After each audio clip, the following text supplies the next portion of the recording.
Hola, buenos dias, Diego. Buenos dias, Melina. I'm so excited to be going to Cuba. Me too, Melina. I've got my suitcase ready, it's really heavy. It is. What are you taking? Well, I have everything I need and some gifts and donations. Maybe we can compare our packing lists later. That's a great idea. What did you find different about being in Cuba from being in the USA? Let me see. Well, for a start, the weather. It is really, really hot and humid all the time. That's one of the reasons my suitcase is so heavy. I take extra clothes because I end up changing them a couple of times a day. And I take a little laundry detergent so I can wash some of my clothes in my room. Sometimes it looks a little crazy with things lying close to the air conditioner drying out. Yeah, I remember that. I had some of my clothes washed by the people where I stayed. I also take sunscreen, a hat and, because the mosquitoes can get really bad outside Havana, I even take a pretty strong mosquito repellent. My most important item is my wrap. I use it to protect myself from mosquitoes in the evening, from too much air conditioning, although that doesn't happen very often in Cuba, and even from the rain if we get caught in a tropical storm. I remember it falling off when we were dancing in Ciénaga de Zapata. It was a lot of fun. Visiting Cuba always is, and we learn so much too. What did you think of the places we stayed at?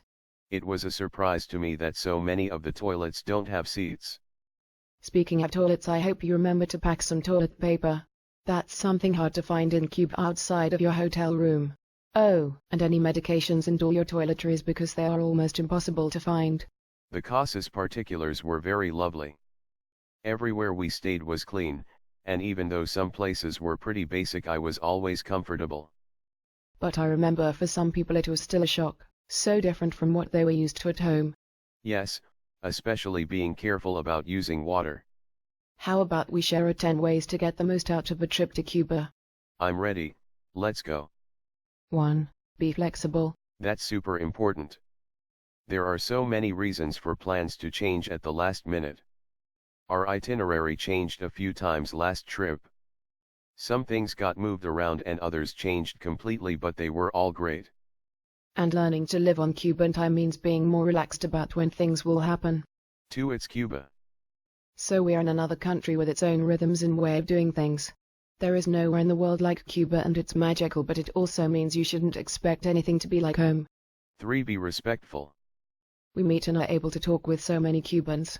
They are so warm and friendly it's easy to accidentally ask a too personal question. Just remember to treat everyone with respect. That goes for all the staff who work so hard to make this trip a success. Yes, drivers, guides, interpreters, facilitators and everyone in the group. Lots of personalities together for a pretty intense experience. They work so hard for us and they make it seem so easy. 4. Look after yourself. It's really important to stay hydrated. Drink a lot more water than you think you need. Make sure the water you drink is filtered, boiled or bottled. Protect yourself from the sun and the mosquitoes. If you are injured or sick, attend to the problem straight away. Cuba is in the tropics, even a small cut must be kept clean to avoid infection. You can go to the international clinic for treatment. 5. Be open, be curious. There is so much to learn, just by paying attention and observing. We make sure that the very best experts share their knowledge, but pretty much any encounter you have is an opportunity for enrichment. 6. Respect economy. The typical monthly salary of a Cuban is $20 to $40 and the typical cost of living is way higher. We are arriving with our dollars and our dollar economy. Don't overbargain when you buy gifts, remember to tip in restaurants and bars. We encourage our travelers to buy drinks for Cuban staff who are traveling with us. So how much did you spend on your last trip, Diego? Well, I found everybody spent differently. Some people bought art, cigars, rum, gifts, even honey. Others just bought a couple of mojitos. I was glad I had budgeted for tips though. Yes, it's easy to forget to plan for that. And don't forget the people who look after your accommodations. 7. Bring your dancing shoes, or at least your dancing spirit. Music and dance are the lifeblood of Cuba, they are unavoidable. Even if you swear you never dance, you're in Cuba. Feel the music, relax and enjoy.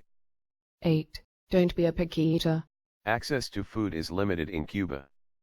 As tourists we might think our choices are less than we are used to, but we get offered a whole lot more than many Cubans. It might not be the food you are used to, but it's all good. If you have a favorite snack you can't live without, it's best to bring it from home. Good snack items would be dried fruits and nuts. 9. Have a good time. Why else would you come to Cuba? 10. Our most important recommendation. Come with an open mind, leave with an open heart. Wow, those are some great tips, Diego. I better go get packing now. Hasta pronto, Melina. Hasta luego, Diego.